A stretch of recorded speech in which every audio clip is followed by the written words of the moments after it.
it speaks about spiritual vision and liberation. So this, when we go and act in this world with this understanding of the three doers, we develop a spiritual vision. We see world in a different, with a different vision. And what is that vision and how that vision can lead to liberation is what we will discuss in this section. Yes, Purva.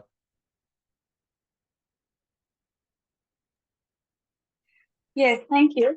Well, I just had two questions from the 15th verse. At the end, it says the first one is the living entity claims that the Lord is responsible for his conditional existence, Mm-hmm. which I thought was true because apparently it's supposed to be an illusion that we think that the Lord is responsible for our existence. But aren't we taught that if today I have eaten well, I have slept well, it's because of the grace of God? And for example, if I am earning well, yes, I have studied well and passed all my exams, but that was also because of the grace of God. So how can then we say that it is because of our ignorance that we think that the Lord is responsible for our conditional existence? Well, this is the first one. And the Let's, second one I is think, let's finish the first one and see if that actually okay. answers your second one. Otherwise, we can take the second one. So Okay. the first one is there is a context to it. So I gave this example of a, a guy who takes up his gun and shoots people around randomly. He cannot say, "Oh, the government gave me license, so the government is responsible for it." No, you passed this test, you paid the money, you got the gun, but you were told why, how to use it, and why to use it. But if you go berserk and you're like kind of picking up gun to shoot others randomly, you cannot put the blame on the agencies and on the people who gave the gun. So similarly, when we say grace is there always, but sometimes it manifests in ways that we can accept, sometimes it not. But we are not, but the grace is not responsible for our desires. You wanted to become a doctor. The grace did not decide that you will only be a doctor or an engineer, but you do, like, people change professions or people change their destination of travel and all. So our desire is the foundation. On top of that, then the other factors acts. But if we don't desire, and if we don't, and that's why I gave this example of this class also, if I think today I'm just like, I don't feel like doing, the class will not happen. And sometimes I may want to, maybe my internet will not my Wi-Fi goes down, I will not be able to facilitate the class. So I had a desire, but for some reason it was not facilitated, so I cannot achieve my desire. But when I really want to do, and when the Wi-Fi is available and every facility is available, but I can still free to choose, like, okay, I'll not do the class today. Does that make sense? So the grace is there, but the desire is the most important factor that is within our control, which is responsible for most of the actions that's happening in our lives. Okay. Well, thank you. And the second one is just a comment. It's not a question. The last sentence, it says, "The Lord neither hates nor likes anyone, although he appears to." And I was quite surprised because I thought that the Lord just loves unconditionally, like loves everyone unconditionally. And I was quite surprised to read this sentence. Uh, Perfect. Krishna will answer in the 9th chapter. Samoham sarvabhuteshu name dveshvasti na priyaha ye bhajanti tu mam bhaktya mayute tesha chapeham. So the concept of, these are all concepts of equality and unconditional love. They are not mutually exclusive. They have a context. Say, for example, the sun is equal to everyone. It provides, whether you hate the sun or you like the sun, right? So God has the same way, whether we are atheist or theist. He provides all the facilities like sun, moon, and the energy to act. That's all available to every one of us. So in that level, he is equal. But the moment we want to actually turn to him and develop a relationship with him, then you come into a special category. When you become a devotee, then he takes special care into your life. But that does not mean he is partial, because everybody is open to becoming a devotee also. He is not limiting only they can become devotees and they cannot. Everybody is free to become a devotee. But when you are acting on that level of like kind of as a government, when you deal with God like the government is supposed to be equal to everyone. So on that level, God is equal. But when you become a like a devotee, so then he also has special concern about your life. So, and ultimately the unconditional grace is there. Anyone can become a devotee. That is the unconditional grace part. His unconditional love is there. But as long as you don't want that relationship, then what can he do? He cannot force on you. On that level, he treats everybody equally. You suffer or enjoy according to your karma. You have to go through whatever choices that you made, the repercussions or the positive or the negative impacts of the choices you made. He does not make any difference on that level. But on the other level, he has unconditional grace that anyone can become his devotee and develop a personal relationship with him. And they both are not mutually exclusive. Am I making sense? Yes. And so then what about the fact that there are different levels of devotees? Like someone may be, like if you see Hanuman, he was, I would say 100% devotee if we were to compare him with ourselves. But we are just trying like maybe 1%, not even 1% of what he was. True. So that's why Krishna says, Ye yatamam prapadyante. To the extent we surrender to Krishna, accordingly he reciprocates. So in Hanuman's life, the intervention could be a lot more than how much he enforces in our life, to the degree we can handle and to the degree we deserve. Okay, thank you. So where are we? So we just left with few minutes, but I'm very determined to complete this section today. I'm not going to drag on for many weeks. Like next week, we'll be left with very few verses, and then we can jump on to sixth chapter, and it matches also the last section and sixth chapter. Let's finish this in. It's a lot of verses, but it is summarized in a very nice way, so it will be easy to grasp. So there are three things that Krishna explains in this section where he's saying that it's important for what comes out of this spiritual vision. What comes out of this spiritual vision is actually we develop a vision of equality, and we understand what is transcendental happiness, and our path to liberation becomes open. So we will discuss all of these things in detail. So vision of equality, what does that mean actually? So in the verses 17, 18, 19, Krishna describes that when a person has this understanding of the super soul, he sees that super soul in everyone's heart, and he understands that super soul sanctions.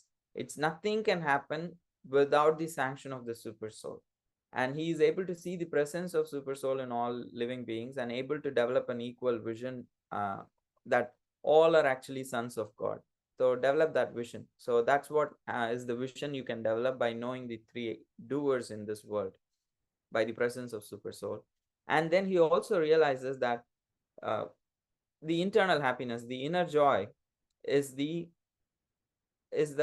permanent one, and that knowing that super soul and connecting with the super soul creates an inner joy which surpasses material enjoyment. So seeing the super soul in everyone's heart and connecting with the super soul in his own heart. So by connecting with the super soul in his own heart, he can experience transcendental happiness. And now, because he has sense control, he has compassion for others, and he has fixed devotion on the super soul, all of this combination leads to liberation. So this is the result of having that spiritual vision. And the spiritual vision does not manifest without sense control.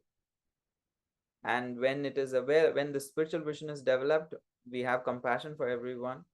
And the more the devotion becomes fixed on the super soul, then all of this combination of sense control, compassion, and fixed devotion leads to liberation. So if you open the verses later, if you want to refer back, if you read all the translation, you will see verses 17, 18, and 19 speak about the vision of equality, that how uh, one with the proper vision actually sees everybody equally. So naturally, the question comes: if I see everyone equally, then how do I act in this world? So this question, like, how do I apply this knowledge of equality of vision? How can Arjuna see everybody equally and still fight with them? You see, like Krishna is asking, develop a spiritual vision and see the super soul in everyone. So the Arjuna's question is, if everybody is equal, then why should I fight and kill Duryodhana? super soul in everyone's heart. I'm supposed to have an equal vision. Then why should I fight and kill Duryodhana? So naturally, this question comes: how can Arjuna see everyone equally and still fight with Duryodhana or the opposing army? How is it possible? So give me a second. I'm just trying to open some notes if it's possible.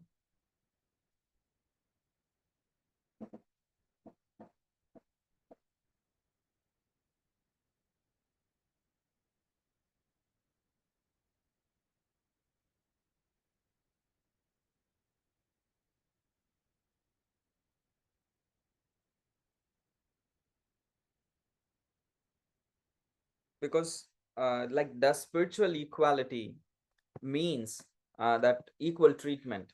Because as a kshatriya, as a warrior, if Arjuna does not know how to see the difference between an attacker and a victim, and if he just sees them as spirit souls and then sees them all as equal and does not act upon protecting the victim and restraining the attacker, then he will fail in the duty of a protector as a kshatriya. A kshatriya is actually, the main duty is to protect. How can someone protect if you don't, if that person is not able to distinguish between the attacker and the victim and not be able to deal with them differently? So the very idea that spiritual equality does not negate the real consequential differences that we see observe in this world on the behavioral and emotional and ethical levels. So it is the duty of Arjuna that he actually stops the vicious like Duryodhan from perpetrating adharma and protect and facilitate and the virtuous like Yudhishthir in order to fulfill his duty. So spiritual vision does not mean equal treatment. Equal vision does not mean equal treatment. I have to see the mosquito and the other people and the snakes, everything as souls. But I'm not going to go and embrace the snake or embrace a tiger because it's a soul. How I deal with them is going to be different. So equal vision does not mean equal treatment. The differences on material levels, especially when it is in terms of disrupting and destroying dharma, how Duryodhana and others are doing, then someone like Arjuna needs to actually understand the difference between the attacker and victim. Though they both are spiritually equal on the level of soul, there is a difference on the behavioral, ethical, and emotional levels. And what disrupts and destroys dharma is different from what facilitates and executes dharma. So as a kshatriya, he has to be able to see the difference. The reason for spiritual knowledge and spiritual equality is to overcome the biases on the basis of race, on the basis of gender, on the basis of sexes, on the basis of age. So to overcome that bias that comes to in our hearts and mind due to material differences, that's what we are supposed to overcome. But we are never supposed to actually become so, I would say, stupid not to see the differences on the ethical level and the behavioral level and think everybody is same. Both the perpetrator of the crime and the one who is affected by the crime, they're never equal. They should never be treated equal on an immediate level by a law enforcing authority. Does that make sense? Any questions, thoughts, reflections?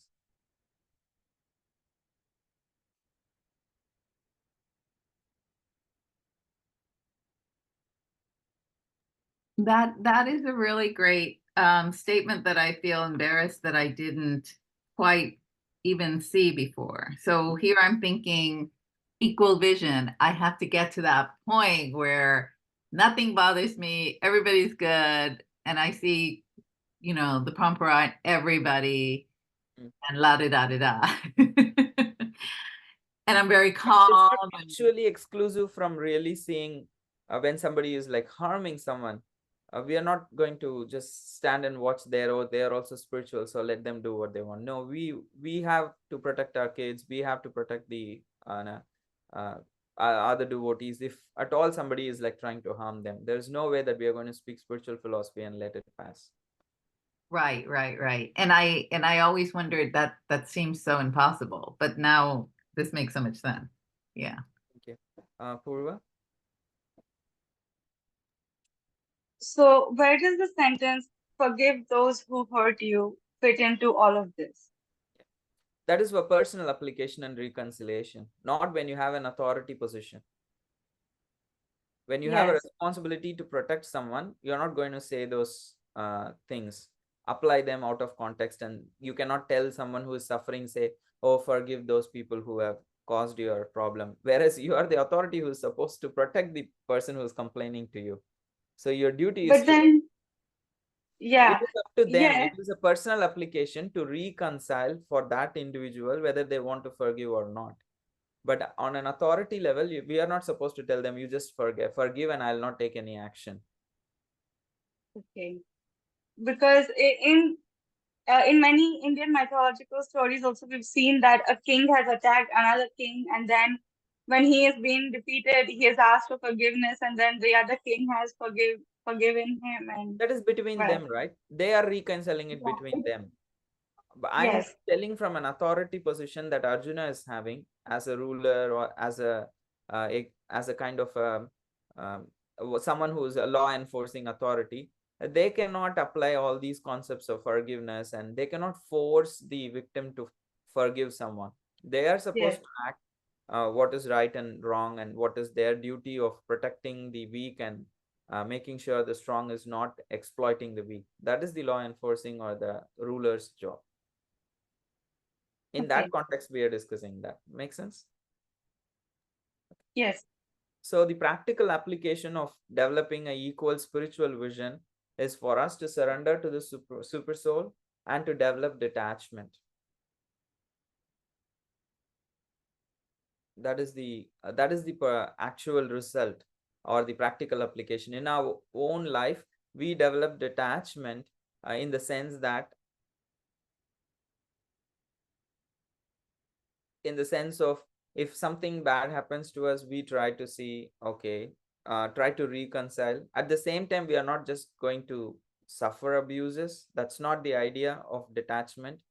The idea is to know when to act and what to not take seriously, what not to take seriously. If someone just randomly was not kind to me, I may just think, okay, that's fine. But if somebody is like seriously abusing or making me crippled and making me stop, affect my service, so then I may have to take accordingly action. But it is all not from a personal vengeance. It's from the action, from the identity of, I'm Krishna's servant. My service to Krishna is being affected here. So I need to make sure that this is addressed. So my own spiritual journey is not obstructed.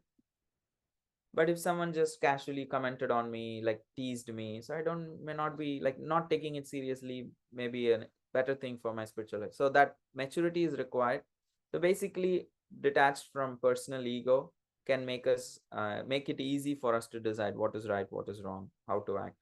And also, to seeing the super soul through the spiritual vision can help us surrender to that super soul. So this is the actual practical application of developing a spiritual vision.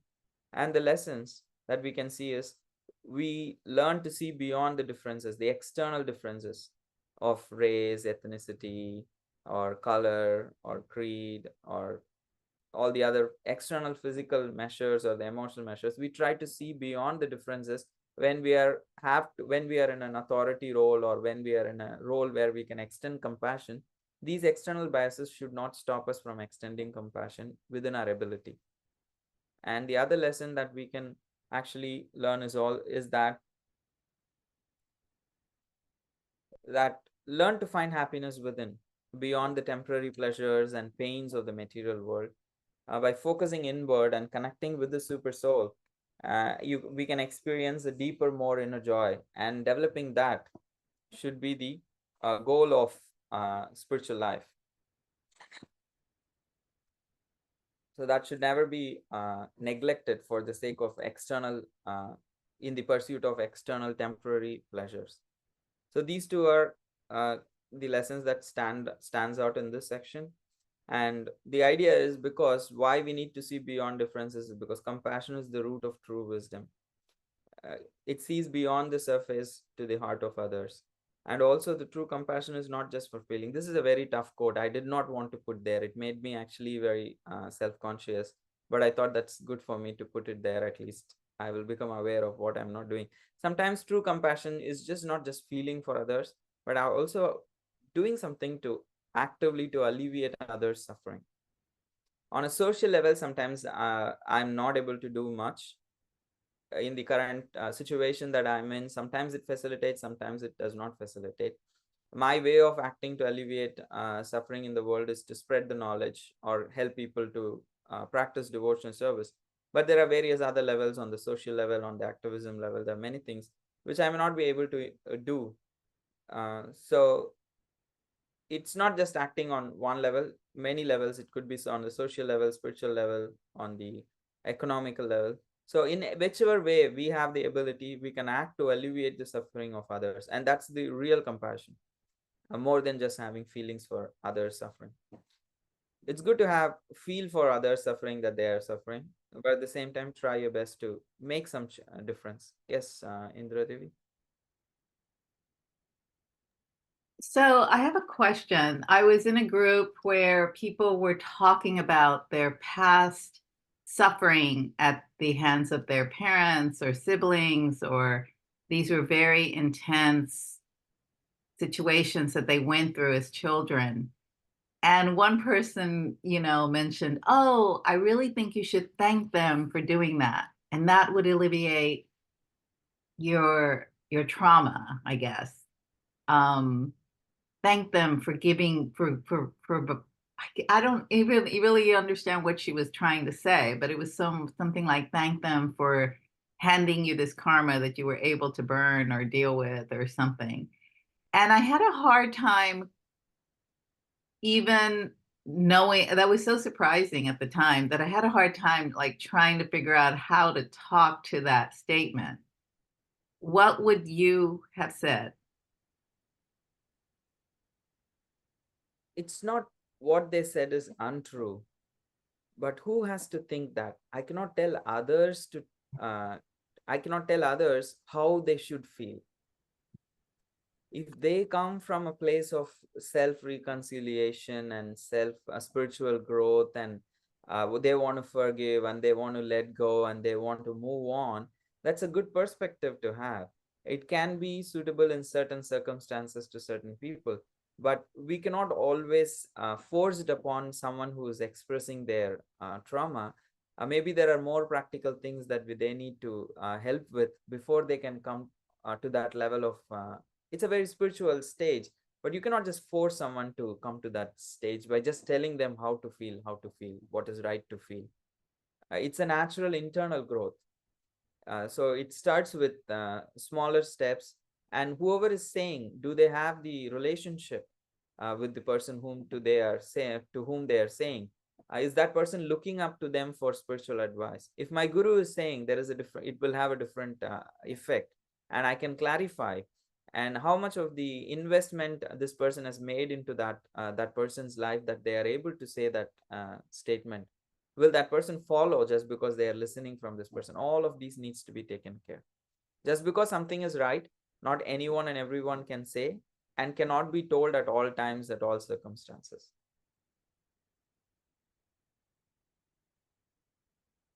uh, I hope that makes sense and answers your question. Yes, it totally answers my question. Thank you so much.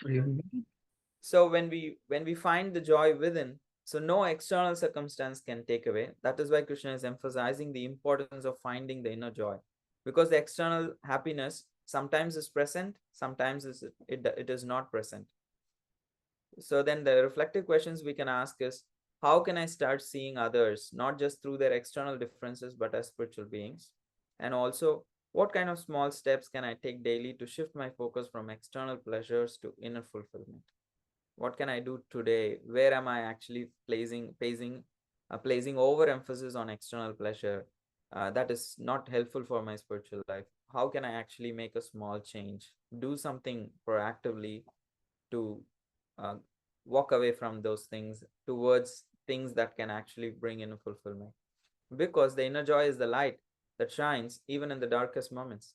Where we invest in our lives when everything is good, going good, when everything, it's a normal day, things are going according to a plan, there is no emergencies, those are the best days to actually invest in finding the inner joy and working hard to actually develop a spiritual connection through sadhana, because it can be easy sometimes on difficult days also, but it'll be very easy to make that transition when bad things happens, when darkest hours arrive, when we have already some inner joy, will not be so disturbed.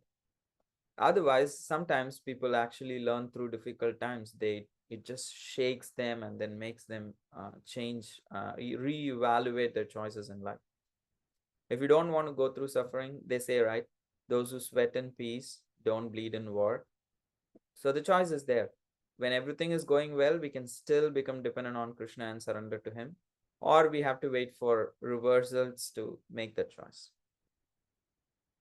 And the last thought for the day is, happiness fades, the external happiness fades, but the inner joy that we develop through spiritual practice remains constant through all of life's changes. Maybe we grow old, maybe we our financial status changes, our marital status changes. So many things can change in the world, but the inner joy is a very constant thing.